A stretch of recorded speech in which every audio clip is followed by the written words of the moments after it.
Bonjour, je m'appelle Philippe Mutrici, je suis directeur des études et de la prospective de BPI France. BPI France, c'est la banque publique d'investissement que je pense chacun connaît. On investit dans 80 000 entreprises par an pour à peu près 20 milliards d'euros de financement. En fait, on avait déjà anticipé par rapport à cet appel, si je puis dire, parce que la BPI avait été très présente au moment du sommet pour le climat. Et on avait pris déjà à l'époque un grand nombre d'engagements, et notamment de densifier nos interventions dans le domaine du développement durable, des énergies et de la transition écologique. On a sorti d'ailleurs à l'époque une étude qui donnait un certain nombre de recommandations opérationnelles pour les chefs d'entreprise. Donc c'est un engagement qu'on avait pris avant, bien évidemment on l'a renforcé depuis l'année dernière et on se trouve aujourd'hui convaincu et au cœur de cette problématique de Make Our Planet Great Again. Ça veut dire quoi? Ça veut dire qu'il y a trois gros enjeux en ce moment qui se rejoignent. Il y a un enjeu de digitalisation, de révolution numérique, il est fondamental, tout le monde le connaît.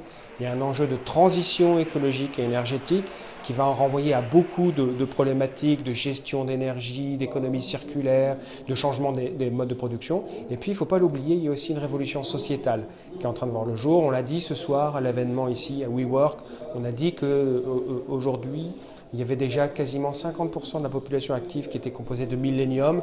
Ces milléniums, ils ne consomment pas, ils ne travaillent pas, ils n'interagissent pas comme les générations précédentes.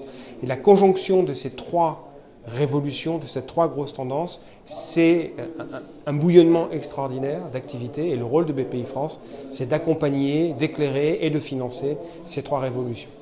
On a plusieurs équipes dédiées parce qu'on peut accompagner les clean tech en financement classique, ça va être de la subvention, de l'avance remboursable, si c'est des tout petits projets, mais ça peut être aussi des prêts d'un montant assez significatif jusqu'à 10 millions d'euros quand il s'agit de PME ou de TI. Donc on a ce type d'intervention classique, mais on a aussi d'autres équipes qui sont dédiées à l'investissement avec des fonds, notamment un fonds qui s'appelle Écotechnologie, qui est abondé par le programme des investissements d'avenir. Et ce fonds Écotechnologie va investir dans toute une série d'entreprises en capital risque qui ont des solutions technologiques à offrir et qui répondent directement à ces problématiques de transition écologique. Par exemple, on va investir dans des solutions de batteries propres, on va investir dans des solutions de stockage de l'énergie innovantes, on va investir dans des modes de production d'énergie, dans des modes de transport aussi qui sont complètement écologiquement propres. On a aussi développé un autre outil pour les ETI qui est un accélérateur. Cet accélérateur a été décliné pour les PME et les startups, mais pour les ETI, on a un accélérateur. Et l'idée, c'est de sensibiliser tous les chefs d'entreprise à des problématiques de développement, de croissance rapide, mais de croissance respectueuse de l'environnement. C'est-à-dire qu'on va attirer leur attention à partir de diagnostics stratégiques pour lesquels on se fait épauler par des équipes de consultants externes. On va attirer leur attention, les sensibiliser et les aider à mettre en place des plans de transformation de leur industrie.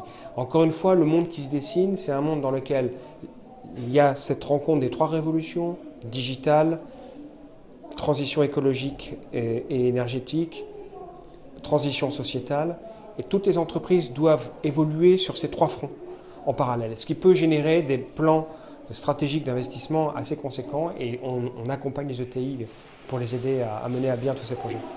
Alors, on a sorti une étude de BPI France, le Lab, très récente sur le sujet, qui porte sur la RSE.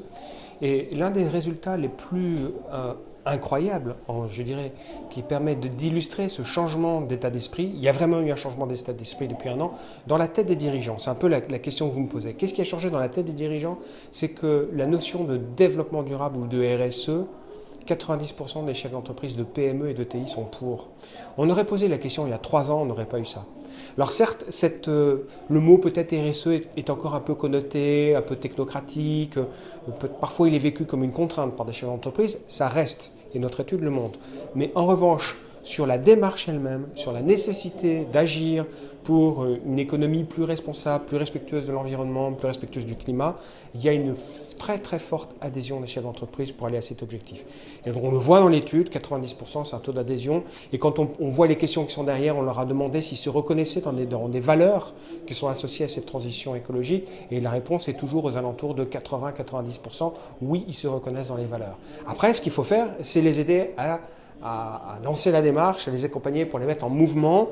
Et la plupart d'ailleurs sont d'accord pour dire que agir, quand on est chef d'entreprise, c'est pas forcément mener des grands plans d'investissement dès le départ. Ça peut être aussi commencer par un certain nombre d'actions concrètes, sans oublier le volet sociétal qui va consister à associer les salariés à ces problématiques. Les salariés qui sont dans les entreprises, et ça renvoie à une étude précédente qu'on avait sortie il y a 2 ans, sont prêts à accompagner leur entreprise dans cette transition écologique.